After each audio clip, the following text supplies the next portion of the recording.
Good evening, everybody. This is Dr. Rao Kulsu, greeting you on the Mother's Day. First of all, happy Mother's Day to all moms out there and would be moms, and moms are already there, and moms, and everybody. Okay, and also all the people who are benefiting from the mother's love. You know, so welcome.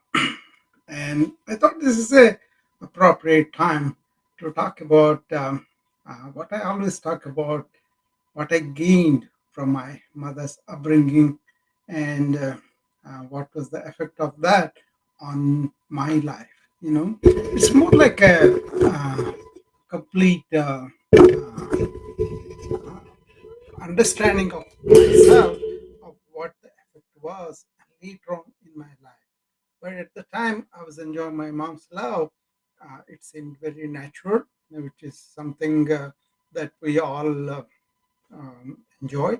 Um, but the effect of that on my inner life later on was very profound because I gained what's called heartfulness from my mom. She showed and she gave it to me, and she demonstrated the effectiveness of it.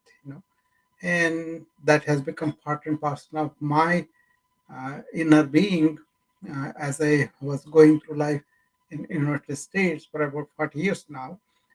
So I was brought up in India, and when my mother had me, I was the seventh child. And 2 years after I was born, my dad died. And so I was basically raised by my mom and my elder sisters and brothers. But my mom's thing was especially special because she allowed a lot of leverage for me. I was not a school going kid. I was trying to bunk the school all the time. And up until fifth grade, I didn't really do a very good job at all. I was always trying to escape from the school and play with my friends at home or outside all the time. And she allowed everything. Whenever I complained, some sort of excuse like an abdominal pain or something, and she used to say, "Okay, stay home." So I used to stay home quite a lot, and the essence of that I understood later on was she made me feel like I am okay by myself. I don't have to achieve anything to earn her love. That unconditional love, that allowance, and that support was always there. It is like never have to worry about it. It's taken for granted. And then that really nourished me in so many ways. I I was born with a slight squint, but then she never made a big deal out of it, and she said it's a good luck, you know.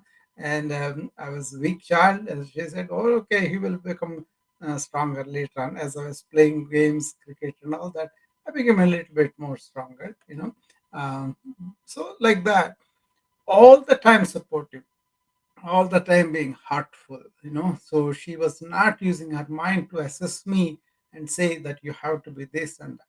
And surprisingly, after the fifth grade exam was there, I passed that and I got into sixth grade. And from then on, I stood first in the class many times. So I had a very good career as a physician also.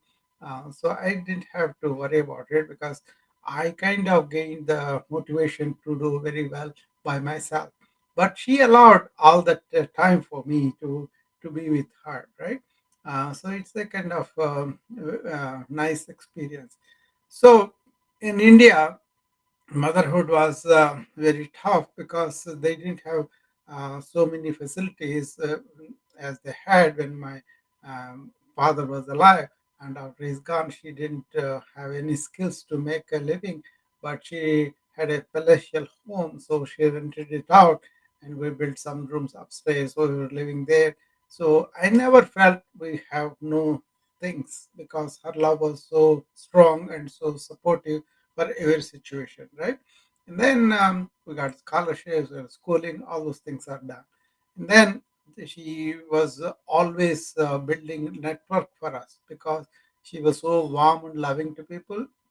And then she never had this transactional thing with her. She just fed people. She just talked to them nicely, and she gave them warm hugs all the time. The moment they see somebody coming to house, she would give a hug first, and she continued that as she came into the United States and lived with us in the end of her life. She was making friends with so many people that uh, we just met here, but then they became fast friends for her, and they loved her for her warm reception of people, and also just showing love to them too. So that kind of heartfulness, irrespective of whoever that is, not bringing that our transactional cognitive mind, they were able to do because those times may be different. Maybe they had all this in their DNA, maybe, or they don't have this transactional mind that much. So we were able to do that pretty well there. But then when I came back here in the United States and as I took different positions, I found that very little being is really appreciated, or very little attention is paid to the being. We were all doing, doing, doing, right? But we were not considering how that other person is feeling, how that other person may receive our treatment of it, none of it, right? But then I remember my mom, how she used to accept everybody. And in the philosophical circles also, as we understood how it used to be with the heart rather than with the mind, that helped me a lot. So I was always looking for this being, and as I took up this ancient wisdom investigations, and they brought that forth very, very um, uh, all the time so they were giving it the highest importance of that. Even the namaste, as I told so many times, that represent that you are the being prostrating to the being within the other person. So when I look at the patient, when I look at anybody else, if I look at with that, all the filters I may have built up in my mind have fallen off, and soon I didn't even bother about them, because I was having very good results of so many people telling, "Oh, this is nice that we had such a nice chat," or "I came here very depressed, but I'm going out really elated." All those things came up, and I was very encouraged for them, all seeing that, right? So uh, that became a part of my character to be in touch with the being, if at all I could relate to anybody in any conversation. All that came because I saw practically in my life early part of the year, that part of heartfulness from my mom. And I think essentially all moms are like that. They're unconditional. They support you whenever you want, and they kind of has the magical touch that you will remember, and then really live that as you go along in your life, right?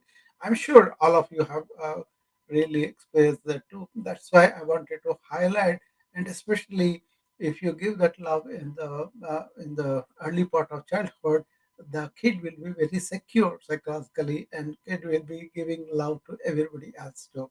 So those kind of things I wanted to bring it in, and I'm sure a lot of my friends also have the same experiences. I would like to let them come up and share with me.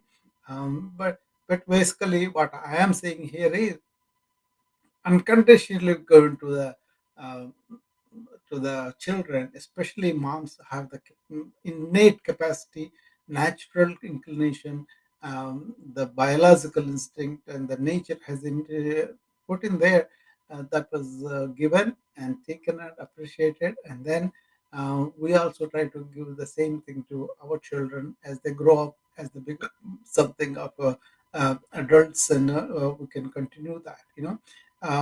That relationship should be based on unconditional love rather than anything else. That is the message I think I got from my mom. And as she came here and stayed with us, and then she was passing away also, she was greeted by many people here, that she made friends after she came here. And then at the funeral, so many strangers are there, but I didn't know, but they all knew my mom, and they were all there. I was very grateful for that, but my family was there, but rest of the friends and all those things are, some of them are I don't even know. Some of my doctor friends, they used to come home and they taste her cooking, they taste her hugs, and they all came to me and told me what their experience was. They felt the same love that I had too.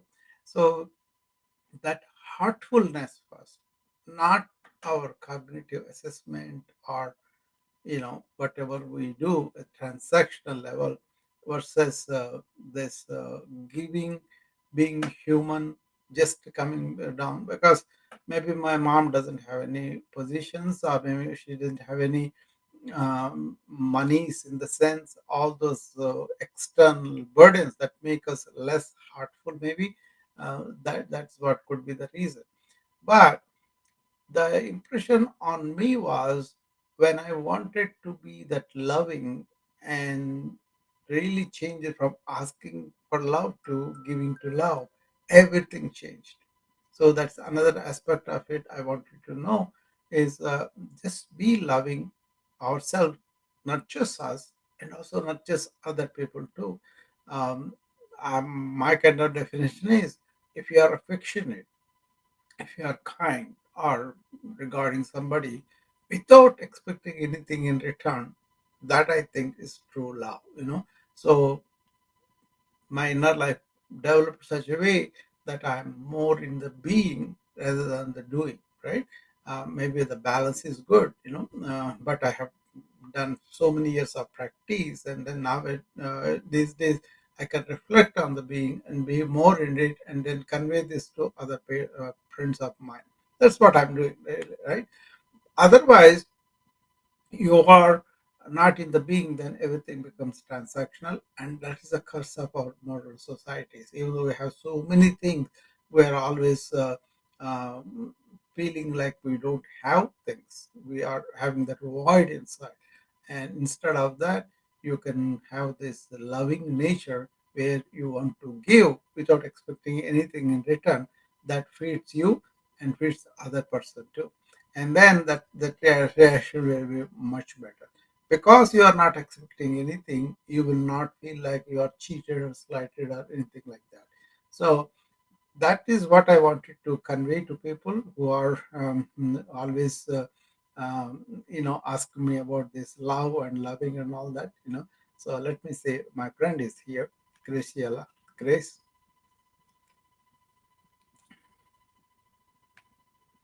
Hello, Grace. Hello, Dr. Rao. How are you today? I am great today. I was remembering my mom and I feel very good. So, Wonderful. That makes me so happy. Yay, it's been a wonderful day over here as well. I came to yeah, say hello. We haven't spoken in forever. Where have you been? I have been coming on and off, but basically, when I come, I talk, talk, talk. People don't show up. Then I felt, okay, I will go to their talks, and then, you know, it always, I'm busy with other things. But then, yeah, topic is good. I come up and then participate. So, Hmm. mm, Well, I hope you will join me this coming week because the book that we are reading in the book club is about mental health, and I know that you have so much gold to share. yeah, sure. But I'm so happy that you would come and pay homage Yeah, to motherhood. And today has been powerful. I feel like I've seen a lot of different takes on the day, yeah, if yeah, you will.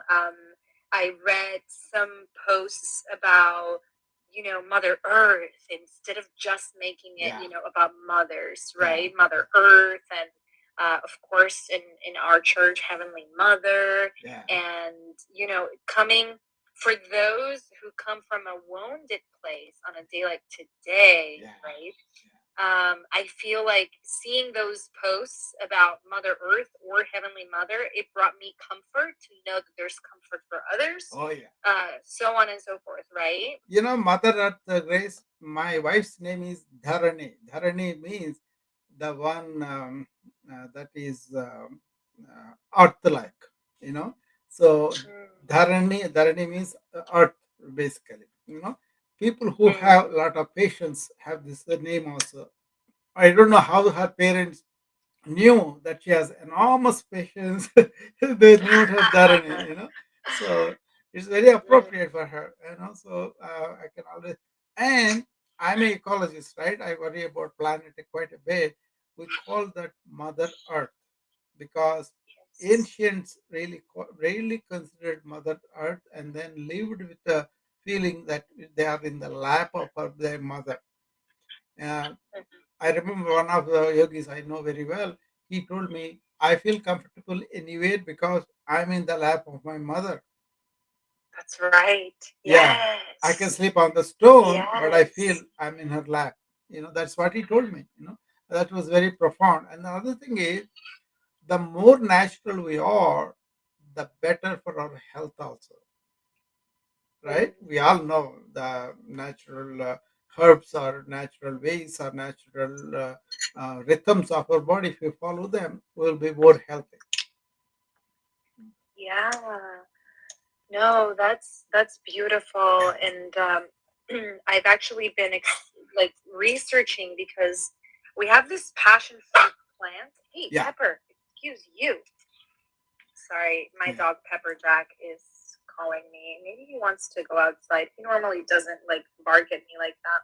Uh, Um, but his name is Pepper Jack. um, like the cheese, right?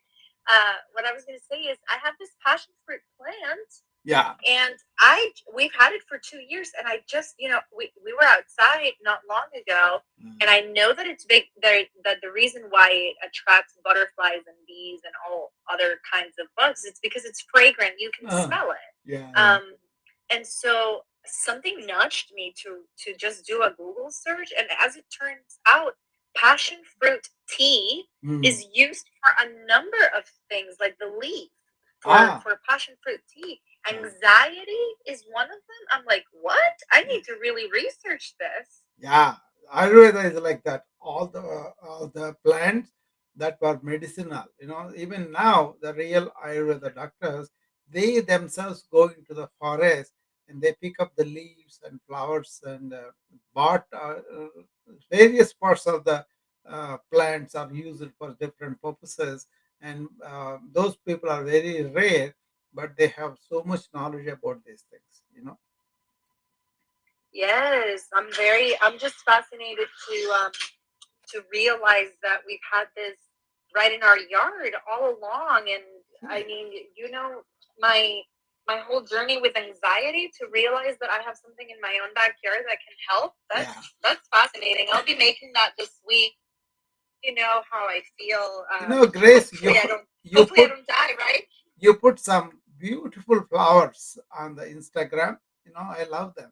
Well, colors and Yes, my yeah, orchids. We have yeah, a few flowers here, and we both work, so we forget about. yeah. They're very artistic. I love those posts that you put in there.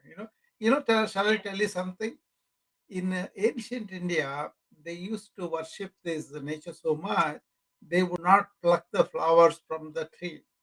Only the fallen ones they will take. And Right, that's right. Yes, and there is yes. a You're there is talking about that post where I showed the dead orchids. yeah, yeah. And then I will tell Yes. you there is one what is that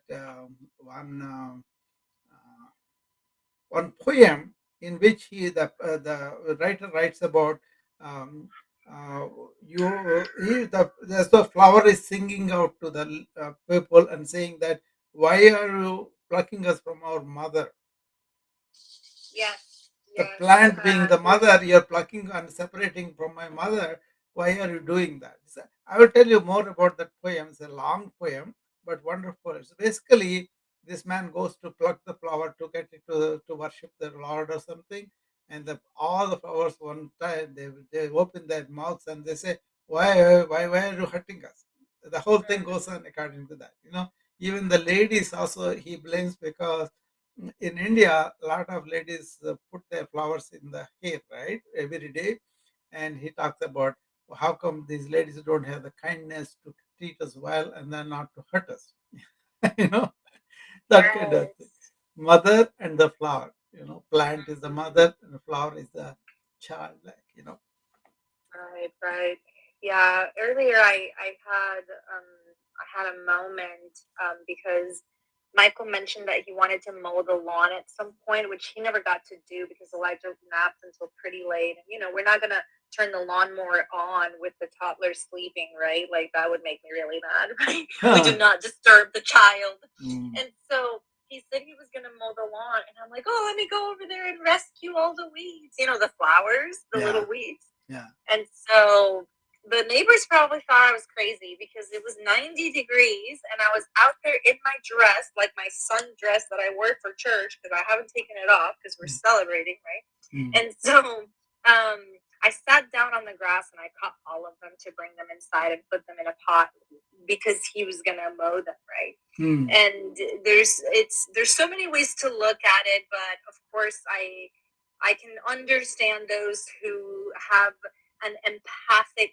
feeling towards the flowers that are cut, right? mm, And the flowers that are just not on the soil per se. I completely understand. mm. However, I do love flowers any which way. Like they could be painted, they could be on a note card, they could be, in a vase, they could be wrapped. I don't really care. Like they make me just as happy, right?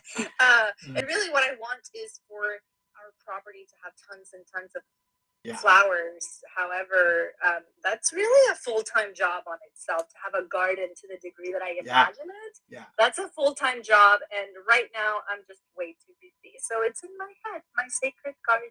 I will send you that poem, Grace. And I think you will enjoy that. Please, Okay. please, by all means, Yeah. send it to me. Yeah. And do you write poetry as well, Dr. Rao? Yeah, but that's all kind of not published in sense.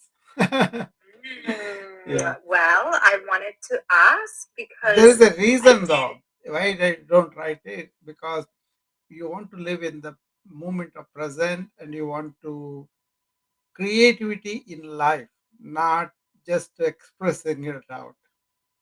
There's something Mm. deeper in there. I'll tell you about it later too. Of course, of course. Well, if you ever feel the bug, if there's one tiny little poem that's saying, "Hey, Dr. Rao, Graciela said that you could share, and here I am." Yeah. I did an open call for poets on my newsletter. I have a new column called The Poetry Spot. Mm. And so if you would like to be featured, just send me your poem, Dr. Rao. We would love to learn more about you in that sense. And I'm just Yeah. so happy that you're here, See, so happy to connect again, and I'll be my listening. thing is live, not record only. Just live. That's why a lot of things I write don't get seen public. Thanks, Grace, but thanks for joining us. Let me see. Nicole is here. Hi, Nicole, on the clubhouse. How are you? I'm doing well. How are you? Thank you so much for this space. I've Yeah, loved listening to you. yeah. Thanks for joining me on the Mother's Day today. How do you feel about the Mother's Day? There has been lots of layers to today because I am a mother. I Yeah, have a 6-year-old, and I had the honor and privilege to be able to have dinner with my mother. yeah, So that's good. But this year, and I loved what you and Grace were talking about when you were talking about Mother Earth, yeah, because I felt that connection deeper. yeah, Today was very different. Like it wasn't like a typical Mother's Day for me. yeah. And I felt it energetically when I woke up. And so, I familiarized myself with the energies that were going on this week. And the theme of the energy this week was unity. And Yeah. this morning, when I allowed myself to just kind of do my normal studies, I wake up, I do my meditation, and I like to review the energies of the day before I get started. Mm. And I did a little reflection, and the exaltation of today's energy with the sixth line being in unity was that to keep your eye on the bigger picture. Yeah. So when I went out through my day, things happened. There was turbulence throughout the day, and I just felt this calmness that Mm. came over me, Yeah. and this voice that was deeply connected, with the energies around me, and it said, "Be still, my child. I'm here." Yes. Yes. It was like it really did. I had all of the birds flying around me, all of the things, and I just felt the connection. So Yeah. even though today was Mother's Day and I had an incredible day, spending it with friends and family, there was something in me today that when the day could have taken a turn for those low vibrations, Yeah, I Nicole. I remember the connection to Mother Earth, and that was just such an instilling balance. Like I feel like it was like that was something that I felt within myself. So to hear you Yes. guys talk about it, I felt like this was just such a good space because I was Yeah. like, I want to share this. Yes. Yeah, And so sure. to be in this space, I'm very grateful. So thank you for letting me share that with you. Yeah, Nicole, it's wonderful that you feel. But actually, that is what we are. We are only one energy because we kind of think we are separate, all the suffering. But once you travel back and you realize that we are all one energy and we are actually recycled material of earth, we go back to it, come back out of it, right? So we forget about that and we look at earth as a separate, but actually it's not, you know. So once you feel that, cherish that energy, and wonderful that you felt that, you know.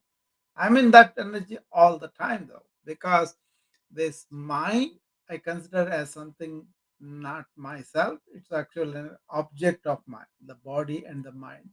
So I use them as tools, but what I am really is that energy within that is in everybody else, that life.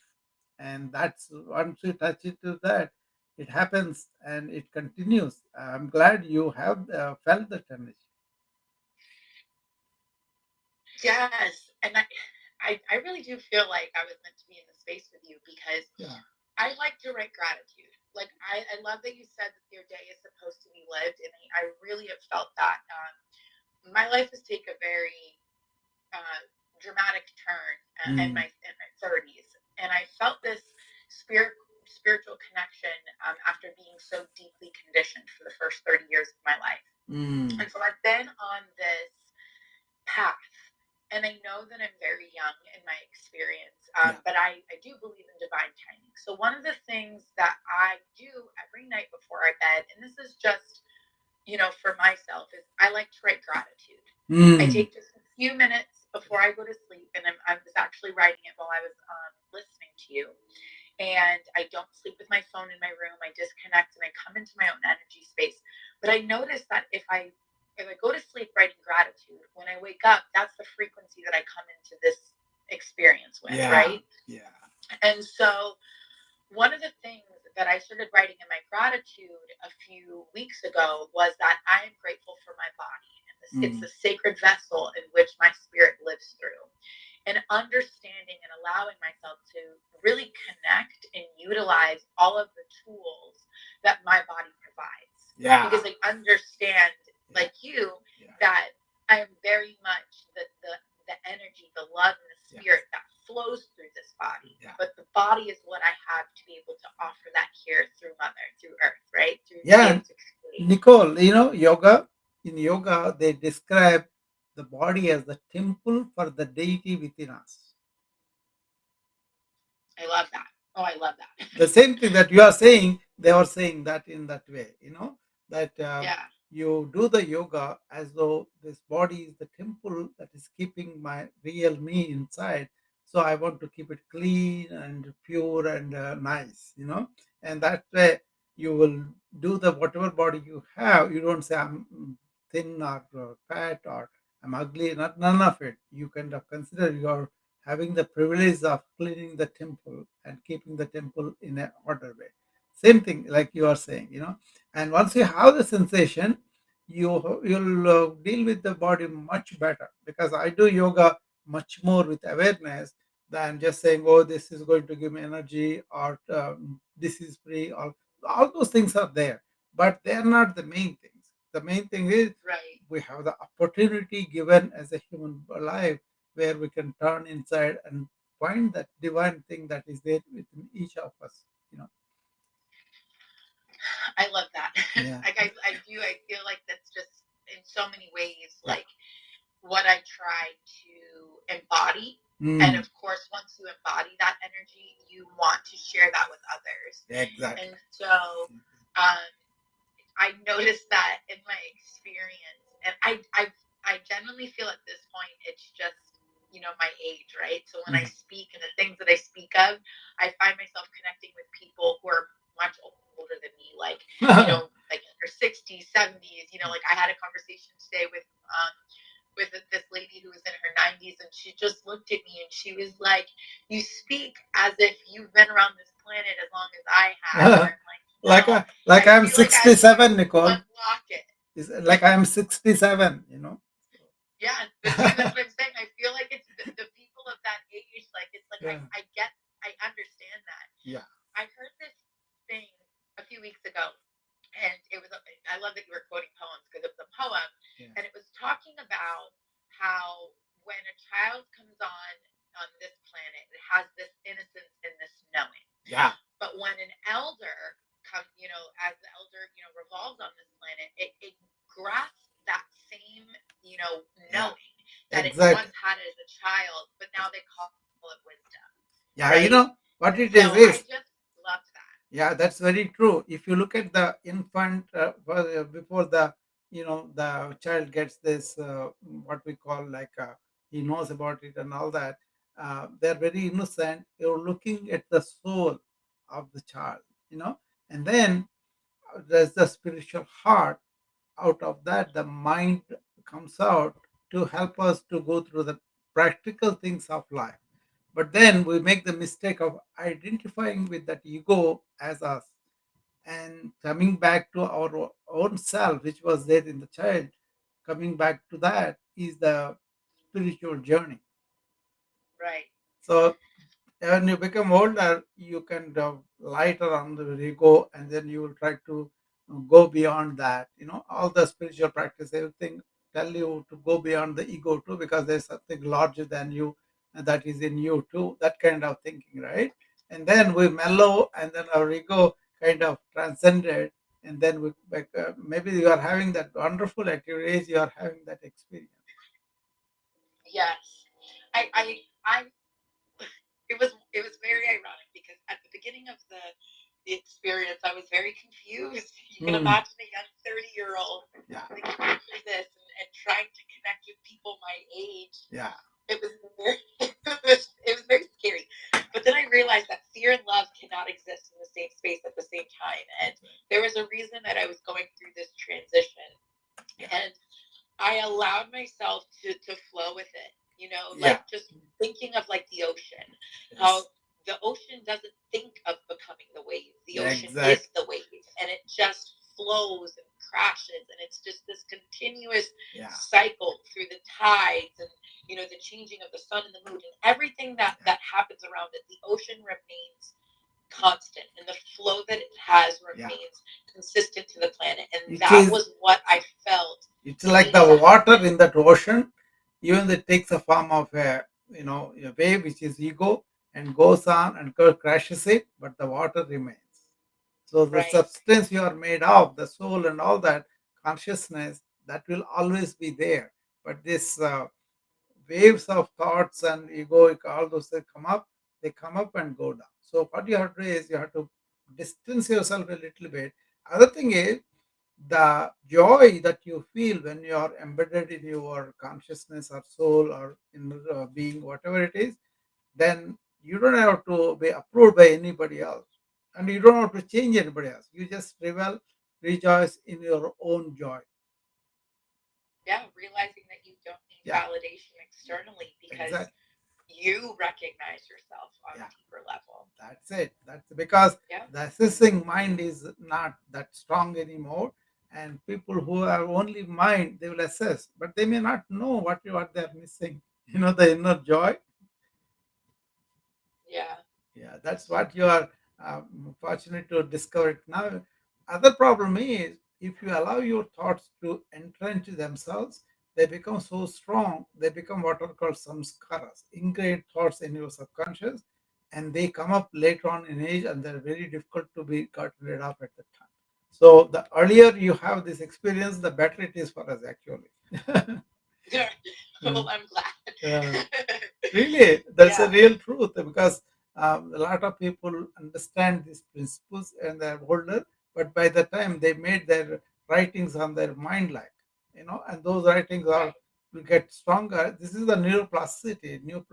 The more you think unconsciously, the more ingrained thoughts you have, and they will come out as memories, as your own conclusions, assumptions, or concepts. All those things come out, and that they you don't want to have. You want to have tranquility. Like I always talk about this Right. silence. That silence that you were talking about. Once you ended up in that, you don't want to come out of it unless you have a practical thing to do. That's what I tell other people. I live in silence, but I use thought. Whereas Yeah. if you are not careful, thoughts become so strong. Later on, it is the thoughts overpower you, and then they will be acting even though you don't want them. you know, that's why you have to do these practices very early. Even the children also, if they're taught to just be silent at least a few times a day. Nowadays, all these phones are giving them constant chatter into them. You know, Yeah. they're not experienced. They're not going out and playing with the trees and playing with the animals and just being in the outdoor. And that way, their perception will be much better. But now they're so addicted to the phones, they cannot get out of that thought. That's a very dangerous thing for the attention span. It's going down with the kids. So when I started learning about energy, Yeah. right? Mhm. Obviously, I want to connect with my own energy first. And Yeah. then I started learning about Yeah. the energetic waves of those around me, like my son and my Yeah. mom, Yeah. because it's almost like I wanted to see what I was conditioned with, right? Yeah. And Yeah. what I was allowing myself to be exposed to. Yeah. And when I started connecting with my son's energy, I started talking to him about it, Mm. right? And I started explaining to him, like, okay, well, this is how we use this type of energy. And, we have doing energy and we have being energy. He's Yes. 6, so I had to explain it in a way that he understood. So I was like, that doing energy, that masculine energy is very strong, right? Yeah. But the being energy, the stillness, the silence, it allows you to be able to access creativity. Yeah. And so we, to be able to have these conversations with him at that age, I really am trying to just show him the balance, You know what I like, would tell him, Nico? Do yes, stuff with your hands, but keep your mind focused on that. Rest of them are silent. yeah, Then you'll be focused and concentrated, but you won't use unnecessary thoughts. Nowadays, the problem is overthinking, information yeah. overload, right? So, what I teach people is do your stuff with complete focus, attention to whatever you're doing. Do it with the hands, but with a silent mind. That's what you're trying to teach your son. Do his stuff, Yes. but don't think too much about it. Just be with Yeah, it, and then one of the things yeah, that I've learned with him, because he's very vocal, he uses his voice to attract attention. And yeah. so we have been working on bringing awareness into Mm, that, mm, right? And yeah. so when he starts to like speak on the thoughts, like if he gets caught in, we call it the train of thought. Mm, And so if he gets caught on the train and he starts to speak on the thoughts that he's thinking, like from being on the train, yeah. I'll ask him, I'll say, what do you think happened there? Like, what are we using our voice for? And how did we get on this train? And for him to be able to bring awareness to, oh, I'm thinking about things that do not matter right now. And Yeah. I'm using my voice to attract attention by speaking on those things. Yeah. And we figured out a way, we use analogies like trains and stuff, like even with Yeah. emotions, whenever he, starts reacting on the emotions that he's feeling from the environment, Yeah. um, he'll say, I'll ask him, I'll be like, oh, wait, are you the fish? Uh, Or are you the pond? Where the pond, your being is the pond, but the fish are the emotions that flow through the pond. Wonderful. And Yeah. so Yeah. to bring the awareness into him to say, oh, he'll say, oh, mommy, I'm the fish, Ah. right? And I'm like, oh, what fish are you?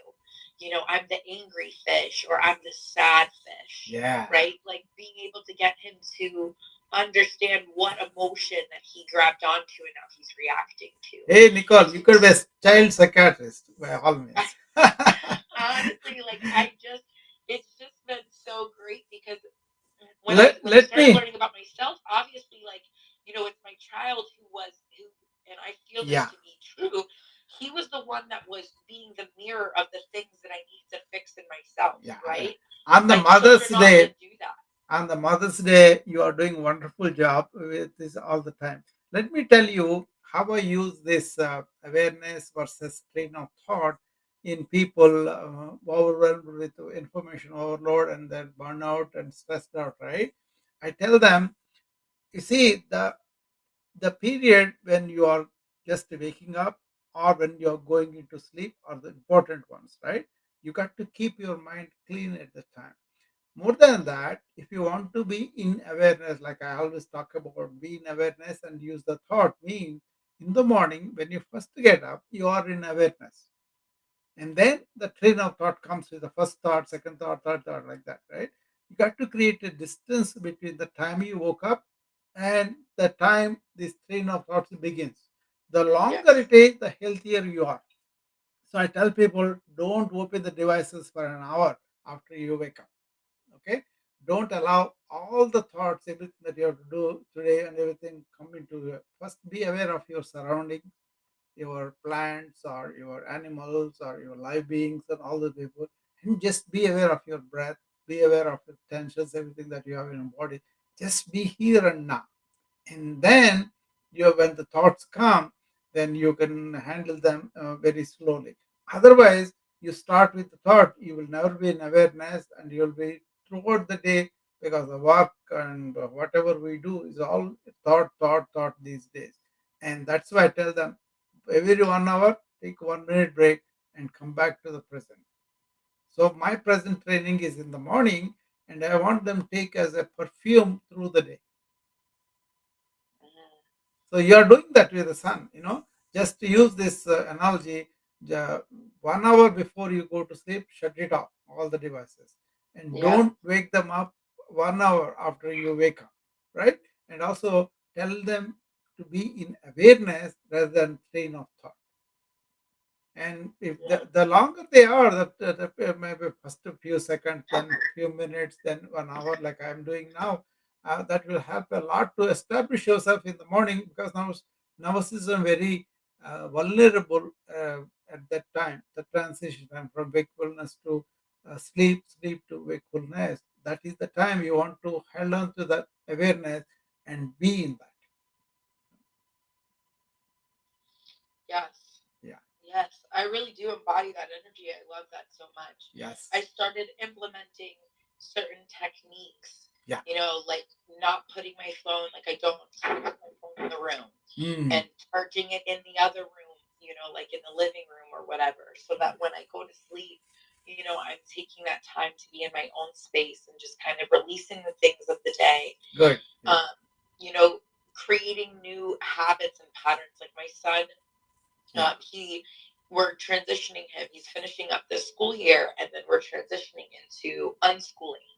Yeah. Um, and it's that program of being able to just kind of learn through curiosity. So if something spikes with interest, Wonderful. so Wonderful. allowing us to kind of slowly disattach Hey, from Nicole, you the can. need of being on the phones or on the computer or Yeah, on the we don't even have internet in our house.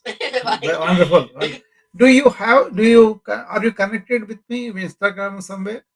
I actually just followed you here on Clubhouse because, like I Okay. said, I was If enjoying you listening can to you. connect with me, I want to show you a couple of schools I am involved with. Their principles that I don't do any other thing, but except that I encourage that philosophy. I want to show you that philosophy because you are already unschooling your child. You will get a I think a lot more affirmation, confirmation of what you are doing. And their methods are wonderful because they are based on experience, perception of the child, rather than all this drumming down or memory training and all that. These kids are very happy and they are centered in their being, and they have very good intellect and memory too, but they are not only dominated by the thought. They develop this perception skills quite a bit, you know. So I want to show them to you. Yes, I just gave you a follow. Thank you so much. Yeah, I would love to. I'm yeah, definitely loving exploring, the different yeah. avenues for this, and I'm really a lot of what I've been connecting with and what I've been sharing with him has been through like allowing I just ourselves to have an understand idea. through meditation. On this unlearning you talked about on schooling. I'm going to Yeah, do a room on that.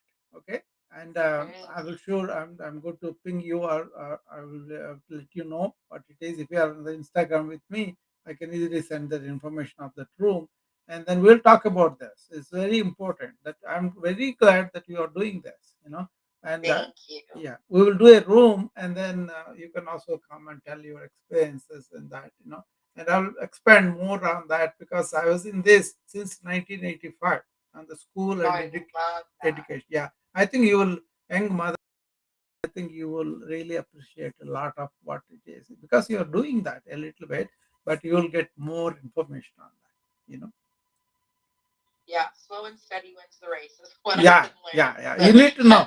You need to know as a parent very early. So that I'm glad that you are doing that. You know, there is a guest for me here coming on the wisdom app. Let us listen to her. Okay. all right. Dr. Rao, it's Hi. Mary Kay. Hi, I Mary. haven't been a long time. Yeah, yeah. How How are are you? you?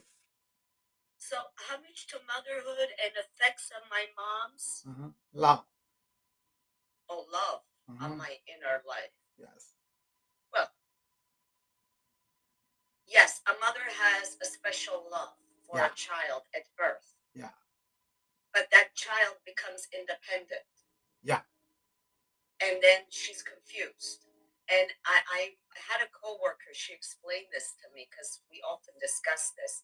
Mm. She said, here I am, I come home with this little baby, and I have no idea who this person is. Mm. And she was very honest. Mm. And she raised this beautiful daughter who now attends a university in Los Angeles, School of Arts and whatever. Yeah. It's a famous university, Berkeley. Mm. And she became someone totally different than the mother and the father. Yeah. Yeah. And even has a boyfriend. Mm. So the mother is kind of like, you know, she's Chinese. So she's, her perspective is like, oh my God, here's this young girl in a college studying something that should not be studied in my culture. And what's going to happen to her? But the father gave her freedom. Mm. And she became a wonderful, wonderful young woman. Yeah. See, the children come through us, but they are not our property. They have the right to their own life too. Yes. And I had that situation as much as I love my mom. Mm. And I know she loves me. Yeah. But it's different. Love is many forms. Mm. Love is not just, oh, I love you, Dr. Roll. Let's, Yeah. or my daughter, I love you. Let me hug and kiss you. No. My mother shake my hand. I remember when I only am highlighting the unconditional love moms usually give, and Yeah. what kind of effect it has on our being heartful people down the line. Yeah. So, But also, love comes with conditions also.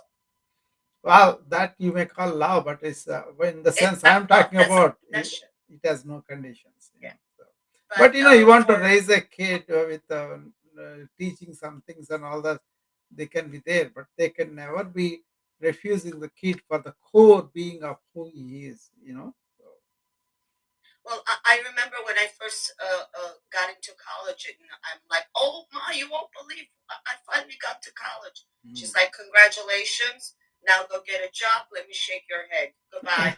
And by the way, you're going to start paying rent. I'm like, what? Yeah. Well, I mean, I grew up in a different atmosphere where Yeah. this consideration was not there. Um, we Through can. that, experience, Mm, I learned I was able to attend 3 colleges, mm, and I was able to become very independent mm. and very loving in a different form where I accept people just the way they are. Yeah, sometimes people get up my nerves and I become like my mother, but then I take step back and think and say, we're all everybody has a right to their different joys. Yeah. Well, we are talking about this inner unconditional love that mothers show and how that can be taken as a positive force, and then children can employ that in their life. And they Yeah, can also giving unconditional love to a lot of people.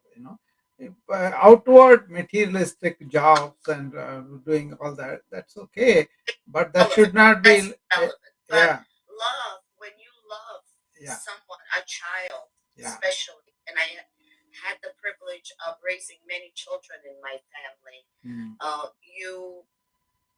You admire them from a distance, mm. and you allow them to be who they are. Yeah, yeah, Um, as an aunt, as a great aunt, a cousin, and I don't have to see them every single day. They don't have to call me and say Happy Mother's Day or Happy yeah, Birthday or yeah. whatever. And yet, when I see them, my heart just lights up. Yeah, yeah, that is It, unconditional love. Yeah, that is love. yeah, that's it. That's it. That is there innate within you. Like Yes. I tell you, my mom, she had so many 7 children, right? I was the last one. Uh, 13. everybody got good professions and then moved away from home. You know what she said? It's like What? a bird puts a nest and then raises all the young ones, and when they have their wings, they fly away. That's right. That's it. You know what? My mother used to complain to my uncle about me because I was like very different. Yeah, Um, I didn't want to get married. I wanted to have a business. I wanted to do this. I wanted to travel. I had many different friends, and she was not opposing that. She just was concerned. mm, And basically, I come from the same culture as you, similar. yeah. And and you know what my uncle said to her? I was there. Mm, He said, let the ship sail, let it sink, and when it sinks, it will arise, mm, and she will become the person that she has to be, yeah, not what you want to be. yeah. Let What them walk on their own, like say. my grandmother, when I first moved to the United States, she gave it. I still have it. It's a jade box, Mm, lace, mm, and inside is a bird. okay. It's a pin. Mm, It's an enamel pin. It's from Turkey, yeah. and I still have that. Yeah. Still have it. It's right in front of my china cabinet. Very good. And she would say to me, "You're like a bird, Mm, so just fly." yeah. I know these things are there. There's in even though I was living in America 40 some years, I'm here since 81, right? Oh, Um, you're in the United States? yeah, for 41 years. But I never lost that Indian culture of heartfulness. No, That's, you don't. You yeah, never leave your culture. yeah, I spoke about this. I'm multicultural, yeah. multi-religious, But and take the best of everything. Don't have to blame Western culture. Don't have to yeah, blame Eastern culture. Just we're best. East and West. Yeah, best. We are world citizens now. So best of everything. I was talking to my friend's son. He's Muslim. Mm, Um, we were talking about religion. He's in college now. I think second year. mm, And I said, the Jews have the star. yeah. The Christians have the cross, Mm. and the Muslims have the star and the moon. I said, what do you think they are? And he thought, I said, it's universal. It's the universe. Yeah, that's it. East, west, north, and south. All Yeah. these religions chose universal signs. Yeah, You yeah, they disagree with me.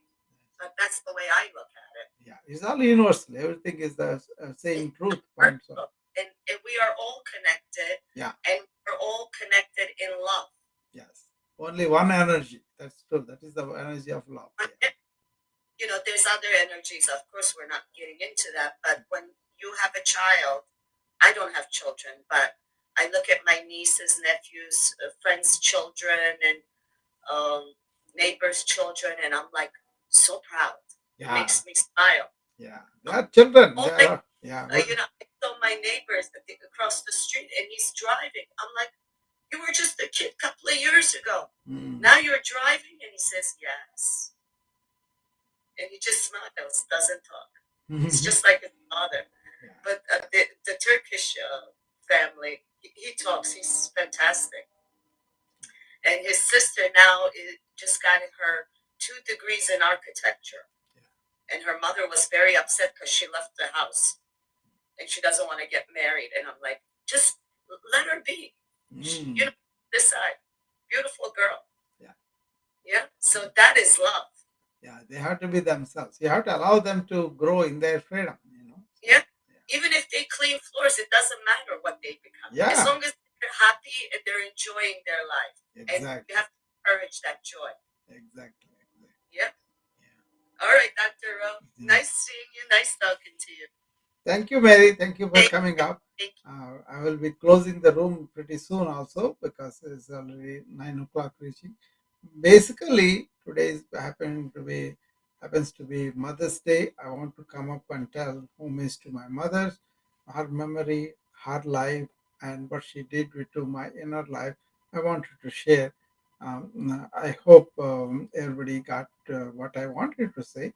I'm not trying to point out anything. I'm just pointing out the good quality that the unconditional love of mothers has, and it is a perennial flow. I think all mothers have that, and they show it, and they enjoy that too. You know, and that's in a way woman's prerogative and advantage, and really privilege also. You know, so once again, thanks for all the mothers for their unconditional love and heartfulness. I hope we'll all remember them all the time for that. Thank you, and I'll be seeing you. Bye.